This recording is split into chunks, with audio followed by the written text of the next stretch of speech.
My suicide ideology has been just to pray to God and say, please, just take me tonight.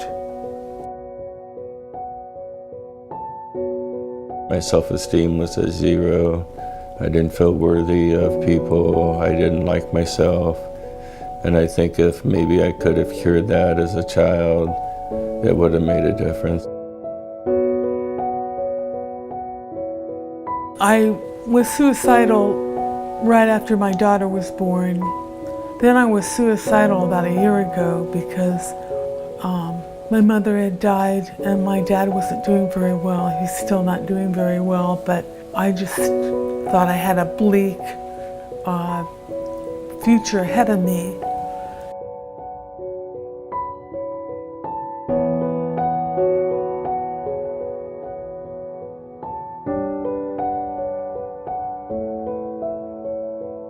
The primary reason people come to Concord is for therapy.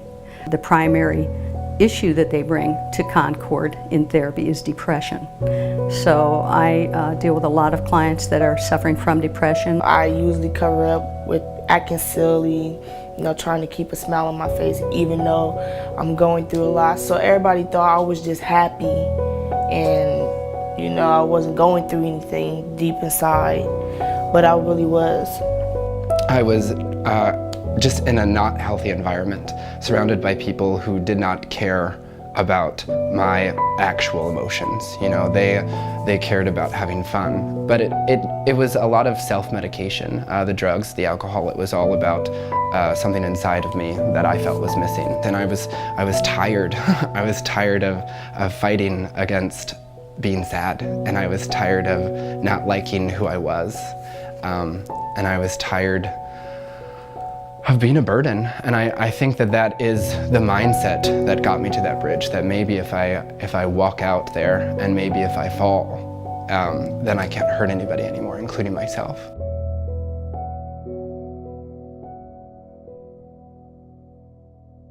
I know when we were dealing with this in our lives, when our son was in high school, we really didn't reach out to anybody because we were trying to protect him.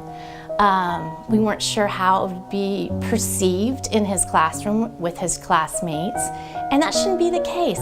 Receiving mental health care sometimes depends on whether you want to tell your family, because for many, many decades, you were seen as flawed if you had depression. Unfortunately, there is a growing need amongst today's kids in society to have mental health support. When you think back to our childhood, things have dramatically changed and evolved, that the sophistication of today's kid is extremely different than it was 25 years ago.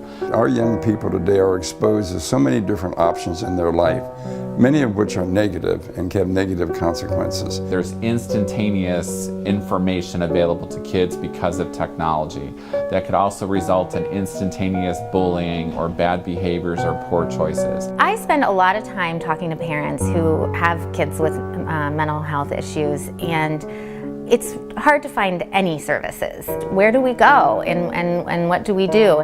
We were scared. We found ourselves in this dark place and we felt like we were managing this big thing all by ourselves and didn't really know what to do with it. The stigma is, if I get help for that, then everyone will know. Well, interestingly, no, they won't. Not in the way that we deliver mental health services. It's private and it's personal. I have educators that are trained to help kids understand content. I need third-party resources and clinicians to be able to work with kids beyond the expertise of a classroom teacher or a building administrator. So Concord's filling that need for us in the New Albany Plain Local Schools. The need is so great, and sometimes we just don't have the resources to serve everyone in the community, and that is our mission, to serve as many as we can. People should be able to have a community resource, be able to have access to mental health care when they need it. We need to give them assistance immediately. We need to give them help. We need to give them support.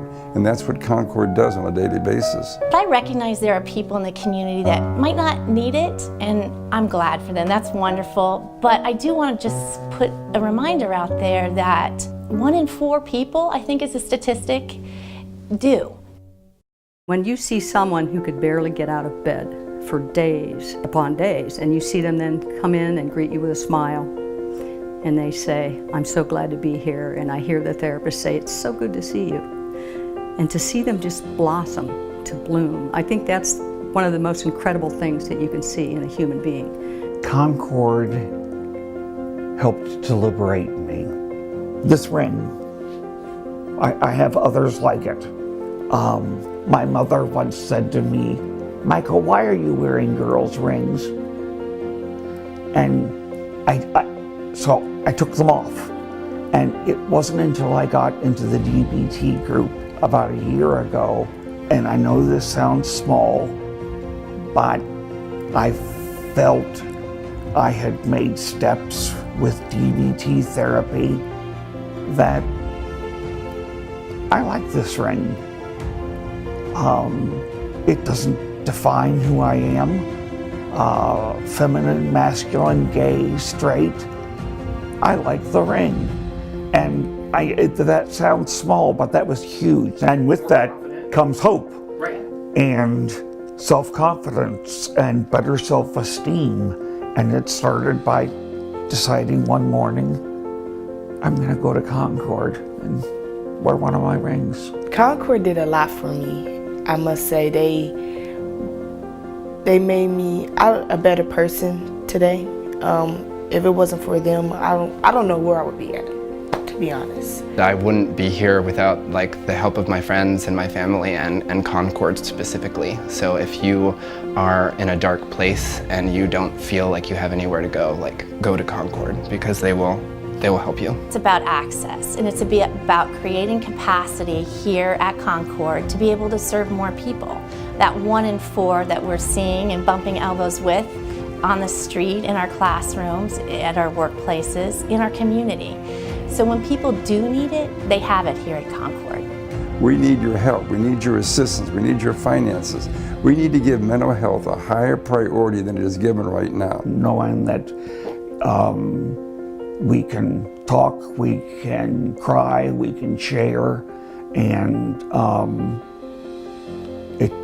it just has been a great net of support so that I can continue to improve and find my better self. We need more help. We need to know more about it. There is a huge need. My hope is that every school in Columbus and in Ohio would have a prevention clinician in their schools helping their kids. I see Concord as being another pillar of our community. We have great government services, we have an awesome library, we have great public schools, we have awesome parks and rec, we have dedication to promoting the arts, we have access to health care, and we've got access to mental health care with the services that Concord provides. And wow, I think that's pretty awesome. And I want to be a part of a community that recognizes all of those facets that people need. Concord has helped me a lot. They helped me get on my feet. They helped me get a place. They did a lot for me. If it wasn't no Concord, I'd probably be dead or in jail. Yeah. Don't go through with a suicide. Just get the help, and once you get it, then I think you're going to see the light at the end of the tunnel.